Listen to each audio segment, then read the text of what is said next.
even if you aim for these big goals, the reality of the neural circuits is that you need to start small. Remember when you were a child, when you try to ride a bicycle, first you didn't succeed, but gradually you could, start to ride a bicycle and you get all these pleasures that you can get from these things. So starting small is one of the really important, ways to have your ikigai. Mm-hmm. And many people miss that because many people actually start big nowadays. So that's a huge problem, I think.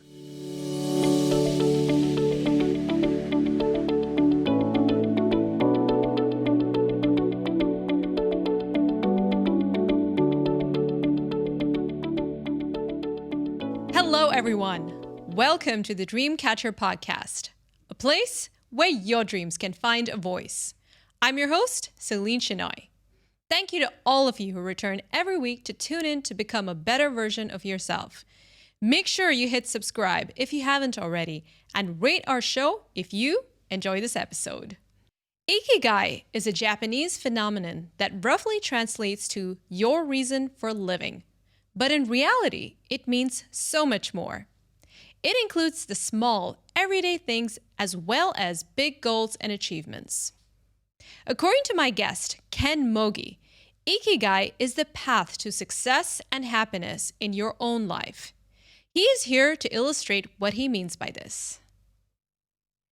Ken Mogi is a neuroscientist, writer, and broadcaster based in Tokyo. He has published over 30 papers on cognitive science and neuroscience, and over 100 books in Japan covering popular science, essay, criticism, and self-help. His books have sold close to 1 million copies. He is the author of Awakening Your Ikigai and The Way of Nagomi. During our conversation, Ken will speak about different facets of Ikigai and how each one plays out in Japanese culture. He'll also discuss the 5 pillars of Ikigai and how we can apply them to our everyday lives to create more meaning, harmony, joy, and prosperity. Hi, Ken. How are you doing today? Very well. And thank you for having me, Celine. Oh, yeah. It's such a pleasure to have you on the show. I want to start our conversation by talking about your book, Awakening Your Ikigai. It was an absolute delight to read. The stories, the principles, and the cultural practices that you described in the book really opened my eyes to the heart of the Japanese people in a way nothing else has. So I just want to acknowledge that. And I also am curious, what was the experience of writing this book? What was it like for you? Well, actually, it was my first full-length book in English, and so it was fun. It was an interesting challenge, and also it was in the process I had to kind of verbalize what was so natural for me or for Japanese people in general. So because Ikigai is something like the air in this country, so you don't actually stop and think about it quite often. So it was a really wonderful journey of soul searching, if you like, to write explicitly about what Ikigai is. So that was a great fun. Yeah, and you did such an amazing job of it. I really felt like I was immersed in Japan. I could feel and smell and see everything. So yeah, I really, really loved reading it. Thank you. So let's talk about Ikigai. So you have an interesting definition of it. You describe it as small scale, patient, mundane, and long-sighted. And I find this definition really powerful because it really speaks to an outlook that is lacking in modern society. So can you please expand on your definition of Ikigai? Yeah, Sarah, I'm a great fan of your book, which the picture of which I Oh, have. thank you. Thank you. I Really appreciate that. I think actually we share the same issue here, I think, because in this book you write how the self-value, self-perceived value of a woman is defined by externally, traded, measures of beauty and so on.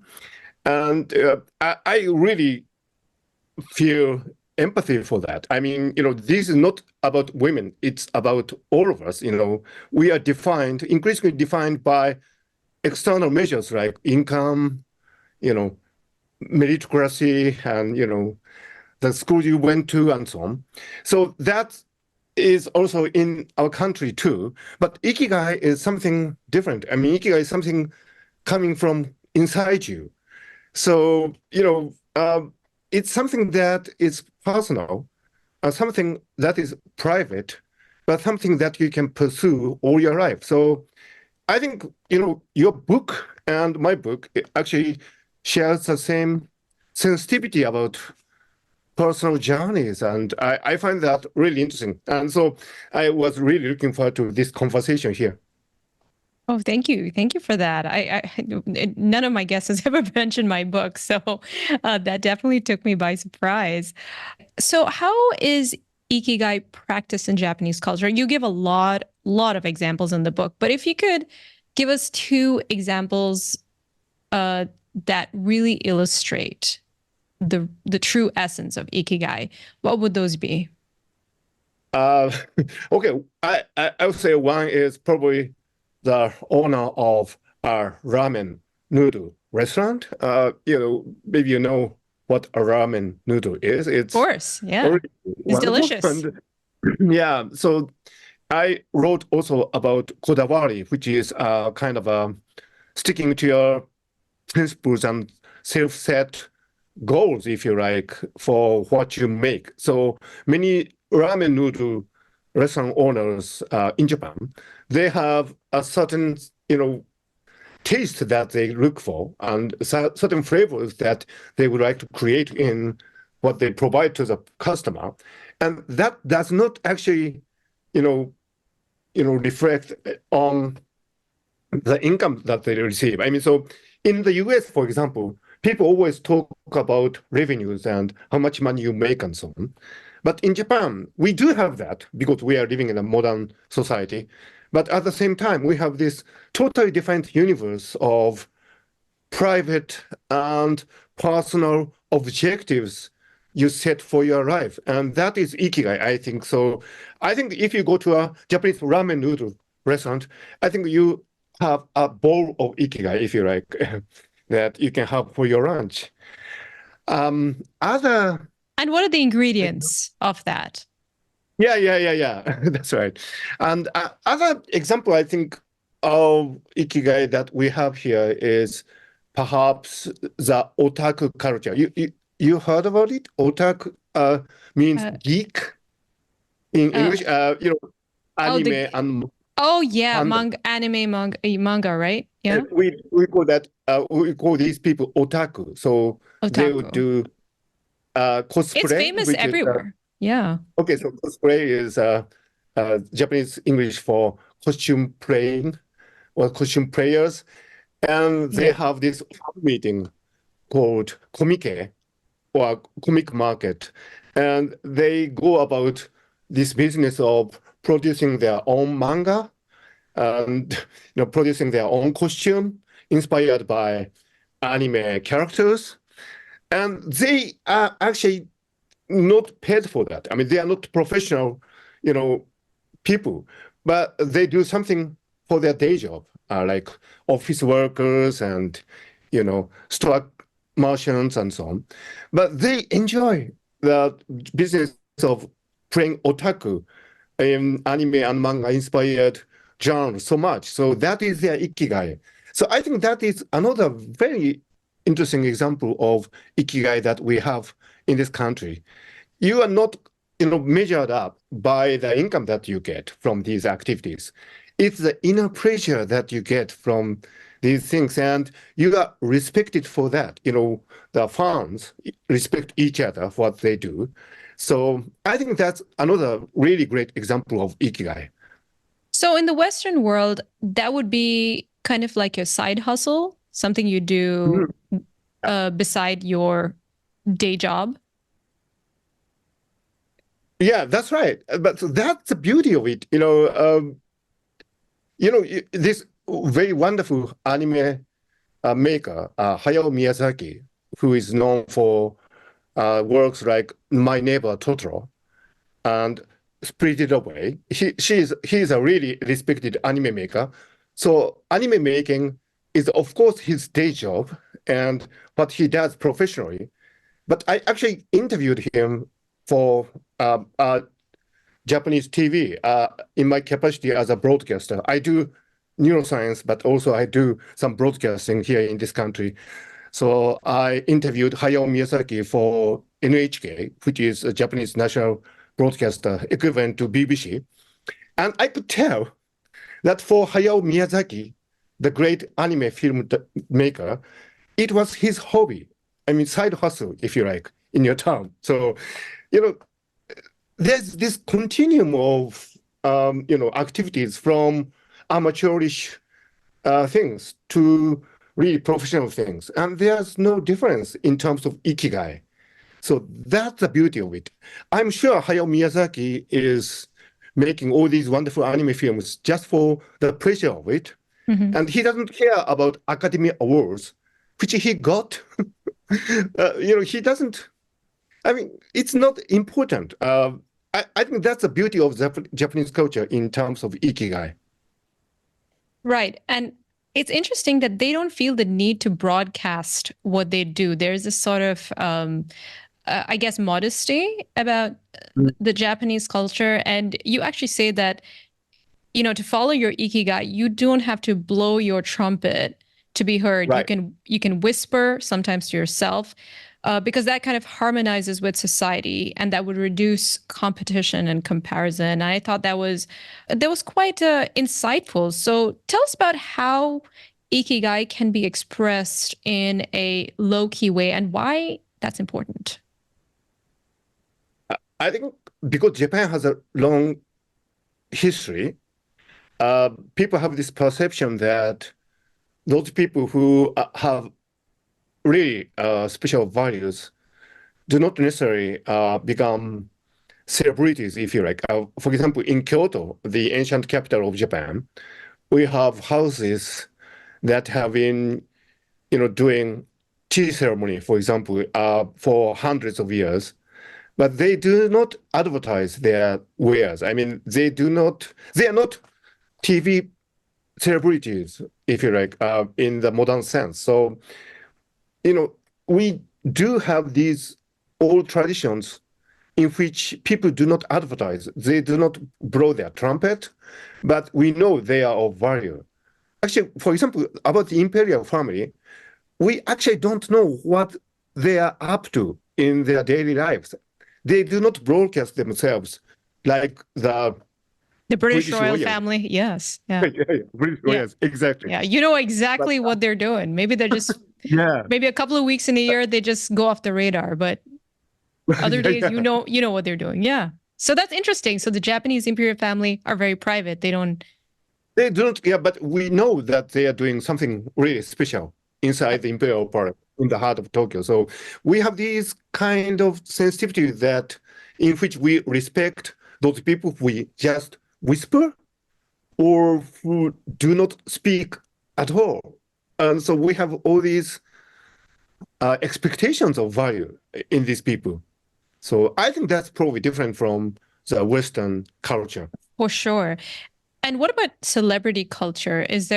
So if like Ken Watanabe walks down the street in Tokyo, would he be mobbed or would people just be like, okay, there he is? So they wouldn't bother him? Sorry, that's the only Japanese celebrity I can think of right now. Yeah, I mean, I don't know.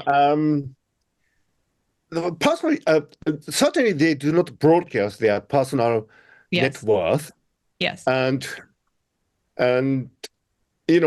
related to your wonderful book here, I mean, glamour or excessive beauty is not part of Japanese celebrity culture. Mm-hmm. I mean, I think, the expectations for a famous person in Japan is more subdued and more down to earth and compared to Western counterparts. So And that's also quite different from South Korea as well, right? Because they're your neighbors. yeah, that's right. So we are neighbors, yes, but Korean and Japanese pop cultures are somewhat different. So I've we do noticed not, that. yeah, so we do not have to keep up with the Kardashians, if you like. I mean, so we don't have that. We do not have that kind of living up to expectations for a celebrity. So actually, I'm a kind of a celebrity myself. But look at my wealth. You certainly this are. is Yeah, you're very accomplished. just a few thousand yen, which is, I don't know, $10 maybe. I do, I do not, so I think that's a really interesting Japanese approach, if you like, to life, more subdued. And not to more private flaunt your wealth and flaunt your status. Yeah, that's right. So that's the formula for Ikigai, I think. And we are fine. I mean, we are not so stressed out. We do not have to, we are not under the constant pressure to broadcast ourselves. I mean, so as you wrote in your book, I mean, I know, I was really amazed that when you're young, you had your problem with your self-image. Looking at you now, it's something that we don't expect. Thank you. But you wrote that once you became attractive to other people, you had this constant pressure to, be like to live up to that standards. Yes, and a lot of women can identify with my story because there is a constant pressure to look a certain way and be a certain way. So we have our share of that kind of pressure in our country, but I think it's more subdued. And so I think we have this, perception that everyone has his or her right to pursue his or her own Ikigai. And, you don't really need to be glamorous in order to be popular. I think that's a common perception here. So I think that is something that the Western world could probably learn from. Absolutely. So how does one start that journey of finding their Ikigai? Where do they start? Like, what are some... Actually, I put, for fun, I have put the 5 pillars of Ikigai here. The 5 pillars. Oh, that's very creative. That's a famous Hokusai painting. Okay. So the first pillar is starting small. Starting small. And second pillar is reducing yourself. And third pillar is harmony and sustainability. Yes. And the fourth pillar is the joy of little things.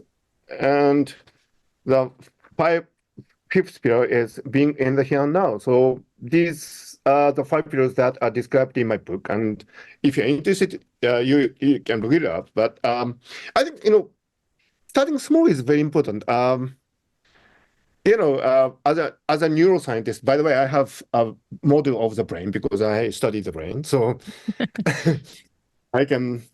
Yeah, for those listening, Ken is holding up a kind of model of the brain right now.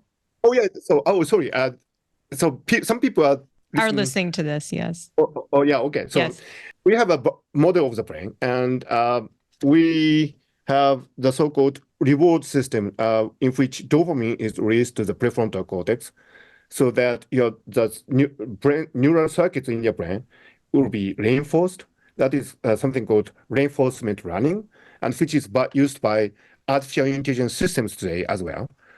And, so in this reinforcement loop, actually starting small is a really wonderful idea because, you tend to aim at big goals, like, winning the Pulitzer Prize or, I don't know, Academy Awards and so on. Becoming an American Idol.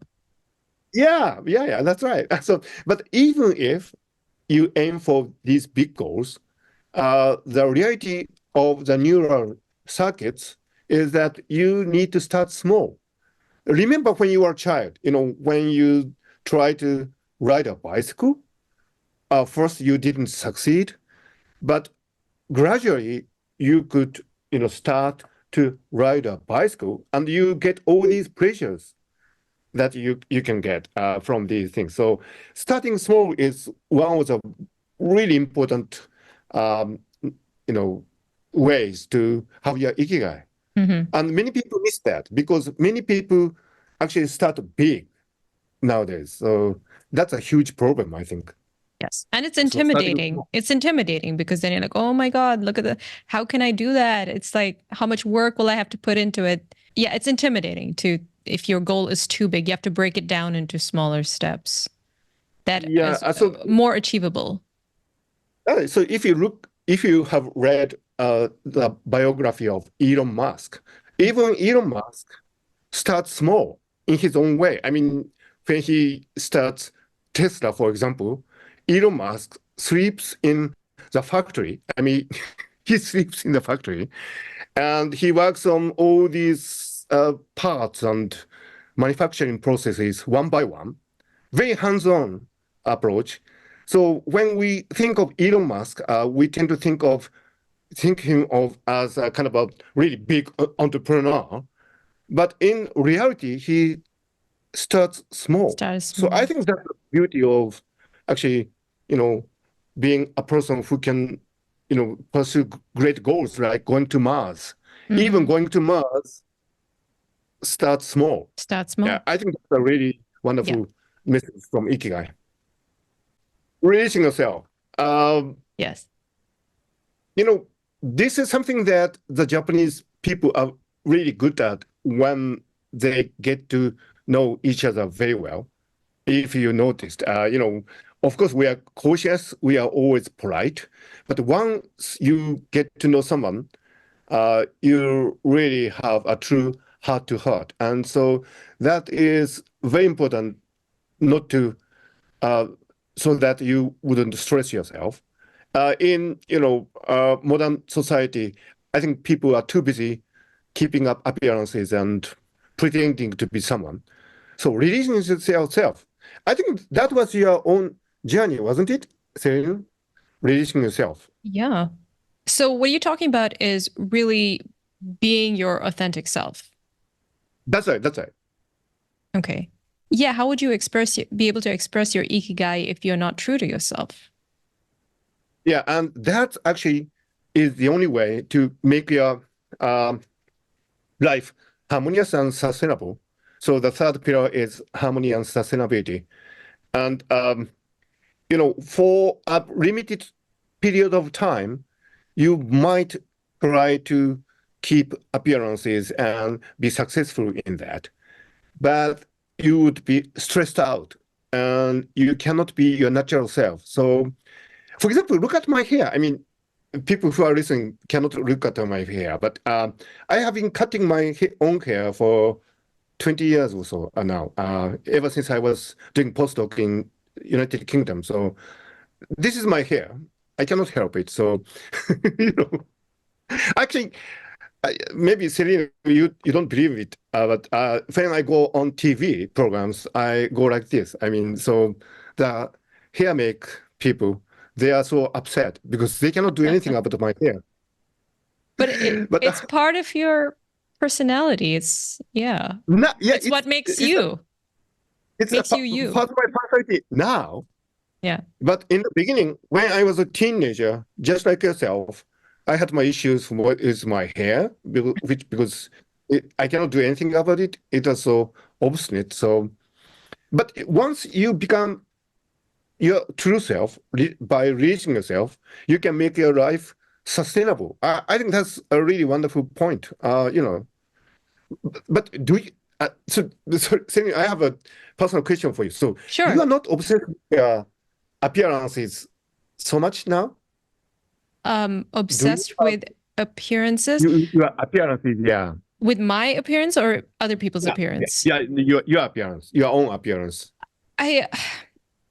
Well, I don't make it part of my identity as much as I used to because I place more importance on other parts of my identity, like my skills and my ikigai. So if I don't focus on my appearance too much, I am aware of it, that because the whole world, like people are visual and they're going to make judgments about you first based on how you look. So I think it's important to find that balance of, okay, I have to take care of my external appearance, but not be so attached to it in a way that it can impact my self-worth and make me feel bad if someone doesn't like the way I look. Because if that happens, then you're going to have all kinds of insecurities. You know, this is the way I look. And if you don't like it, that's your problem. So just having that kind of attitude is important to cultivate. So yeah, it's about striking a balance, really. Yeah, I totally agree. So, Yeah. I think it's in your journey, in your life, I think it's very important to be yourself and just let it go and don't, keep up appearances. That's the only way I think you can make a sustainable ikigai of your life. And which brings us to the fourth pillar, the joy of little things. And, I go for a run every morning and in the summer in Tokyo, because as a kid, I used to study butterflies scientifically. When I find a butterfly, I have my butterfly moment. I just love to watch them fly around, and it really gives me immense pleasure, these butterfly moments. So that's the joy of little things. It's nothing special. I don't make money from it, but it's my life's joy, and that's my ikigai. So the question I have for you, Celine, is what is your joy of little things? I mean, what is your small joy? What is my small joy? I'd say one of them Yeah. is probably reading a good book, Okay. drinking a cup of chai latte. It's my favorite drink. Okay. Yes. Great. And so you don't get money from that, do you? I mean, No. drinking a chai latte. No, I don't. I get pleasure from it. Yeah. So, Yes. so I think this is something really important to keep your ikigai, Yes. And why alive. is that? How was that connected to Ikigai? Because ikigai is a spectrum. Of course, I get great joys from doing things that matter socially. That is at the bigger spectrum of my ikigai. But on the other hand, I have my private joys, which is on the smaller side of my spectrum of ikigai. So you really need to have a portfolio, if you like, of ikigai in your life. That would make your life more robust and sustainable. And importantly, if your life doesn't go well and you cannot get really great big ikigai in your life, when your business doesn't go well or when you fail in your school and so on, if you have the joy of little things, that would support you through difficult periods of your life. So it's important to have these little joys because you never know. There could be sunny days, but there could be also rainy days. And when it rains, it's really great to have an umbrella of joy of little things. So I think that's a really important part of Ikigai. Yeah, I like that. So you're not putting all your eggs in one basket, so to speak, by That's right. taking that approach. Yeah. That's right.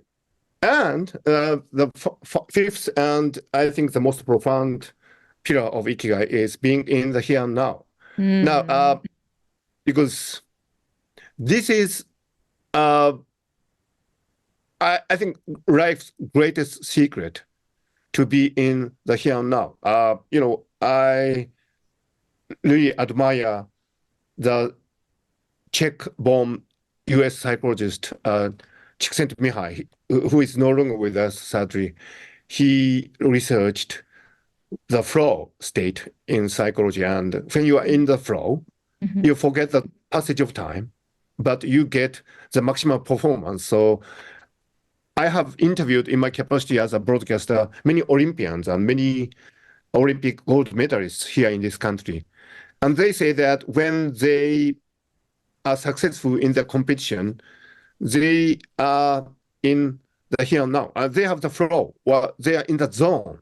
So actually, this is really amazing. I mean, when when they win the gold medal in the Olympics, they actually are not aware that they are competing. I mean, you start, you run, and it's over, and you realize that you have been in a competition. That's So amazing. they're completely in the zone. They don't even think about what's going to happen. And that's right. They are not even thinking that they are in the Olympics final. So, and so we can do this every day. I mean, even if you cannot do it at the level of these Olympians in your life, when you are working, I think it's always possible to be in the here and now, so that you forget what you're doing, you forget the passage of time, and most importantly, you don't care whether it's successful or not. Actually, paradoxically, forgetting to care about your success is the most certain way to succeed, So that's, I think, you agree? I totally agree. And, there's a story that's related to this concept that you talk about. It's actually an anecdote you share about your conversation with a famous court musician in the Gagaku tradition. I hope I'm saying it right. Yeah, that's it. Yeah. And his name is Hideki Togi. And I just absolutely love the story. He talked about playing music in the Japanese Imperial Palace, even though there was no audience. Yeah, that's right. So this is amazing. So this speaks to the idea of being in the flow, enjoying what you're doing, and not really being worried about if you're going to get praise for it or if there's other people listening to you. So tell us more about that. Yeah, I mean, this is the gem that I got from a radio show that I did. Hideki Togi is a very famous court musician, and he comes from traditional family. And he played music for the emperor and empress in the imperial palace. So, typically these people would be present. But, actually these court musicians, they played late into the night. So at first, the emperor and empress would be present, but gradually these people would, retire. Even after the emperor retires, the court musicians keep playing. And Hideki told me that they feel that the spirit of the past emperors are coming down from the heaven and share a moment of joy with them and go back to where they were. And, they play on without any audience, any living human audience. So that, he said, was the very important spirit of royal imperial music in Japan. And what is astonishing was that he didn't broadcast it. He didn't, think it was significant. Actually, he mentioned that during our small talks in the interview, that we were doing in a radio station. So he didn't think that it was a very significant fact of the job that he did. But I was awestruck. I was so moved by what he said. And that was something that was really implicit in the Ikigai of the court musicians in the imperial palace, and something that the modern day humans probably have forgotten. Because, we are so attention greedy, in the so-called attention economy. We publish our videos and, TikTok, and if nobody's watching, we feel so sad. But these court musicians in the imperial palace in the heart of Tokyo, they do not care. As long as they enjoy. Yeah. So why do you think they don't care? What is it that they're able to get from that experience that I think makes them not need that external validation? I think the fact that they are playing a beautiful music and the fact that they're enjoying themselves, I think is sufficient. The presence of the audience was not important. Actually, I had the same feeling when Bob Dylan came to Japan last year. I went to a concert and he played his music. That was great, Bob Dylan. I mean, but also we hugely enjoyed it. But there was this feeling that the he didn't really care if there was an audience was not. I mean, Yeah. he just played his music. Yeah. And this was really impressive. When the concert was over, of course we applauded, but Bob Dylan stood in the center of the stage, just like this. He didn't wave or anything, nod or anything. He just stood there and went out of the stage, and that was it. I mean, there was no reappearance. I mean, Bob Dylan was just being himself. He was just being himself. I think Bob Dylan was probably like the court musicians in the Japanese Imperial Palace. I mean, at that moment, in your words, I mean, I think he didn't need any acknowledgement or, praise from other people. Right. So yeah, because he knew he was playing well and he was singing well. So I think the first step is to find something that you're so passionate about that That's right. you can derive so much pleasure from just doing it, and because that would be the reward itself. I think so. And I think life is like that, isn't it? I mean, when we are doing things in our life, sometimes we get recognition, but most of the time we do it alone. I mean, when you are working on your book or when you are doing things, nobody is watching you, right? And that's life. So I think this spirit of being in the here and now goes deep down to what we humans are. I mean, in the modern society, we are so attention, greedy and seeking always for recognition. I am that kind of person, part of myself. But at the same time, I'm doing things entirely alone most of the time. And when I'm doing that, if I have an inner sense of Ikigai, I can get a deep satisfaction from what I'm doing anyway. And paradoxically, if you are living a life like that, people do recognize your work eventually. So I think that's one of the most wonderful wisdoms that you can get from, your life. Don't you agree? Yeah, I absolutely. And I'm thinking of the famous sushi maker that you write about. I forget his name, but he himself, he came from a very a humble background, and because of his pure passion for making sushi, he was able to eventually gain attention. And I believe he has one of the most famous sushi eateries in Japan, right? That's right.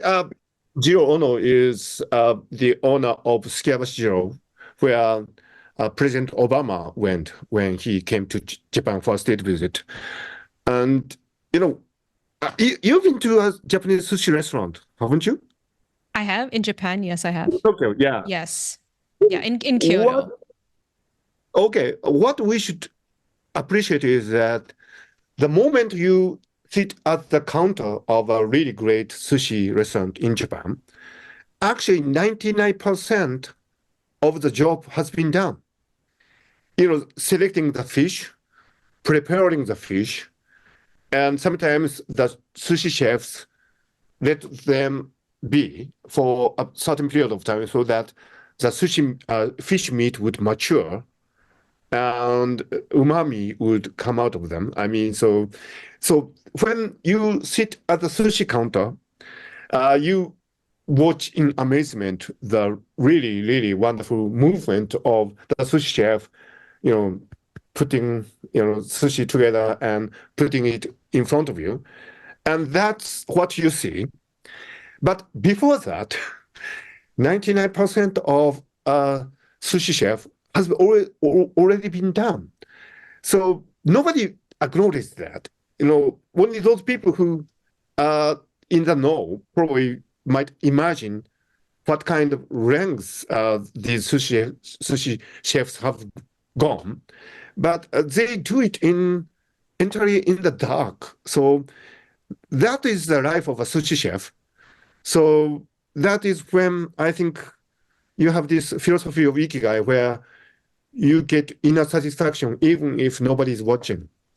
So Yeah, and does it also speak to Kodawari and the sense of trying to really raise our standards and really pay attention to the small details? That also plays a yeah, big part in that, right? yeah, it's quite interesting. The way it is that, for example, if you go to a sushi restaurant, most of the customers do not notice the difference anyway. I mean, you know, it's so nuanced. If you eat a tuna fish, for example, you cannot really differentiate between all these detailed tastes and flavors that could come your way. But the sushi chef know that. So when you talk with a sushi chef, when you really engage them, they can tell you amazing stories about how they go about choosing the fish and how they prepare sushi and how they can get the very finest fish only once or twice a year. So Wow. that's the world that they live in. But we as casual customers do not notice that. So Kodawari is when you have a really high standard that you can satisfy only through really arduous endeavors. But most customers do not notice that. So it's totally, you know, it has nothing to do with the so-called market. In the market, people trade, and we as consumers buy things that we think are great. But these people with Kodawari are operating at a level that most of us don't even notice. But that, I think, is the definition of a true professional in any profession, actually, in showbiz, entertainment, bookmaking. I really liked your prose, by the way. I liked your writing. Thank I you. liked your writing. Thank Okay. you.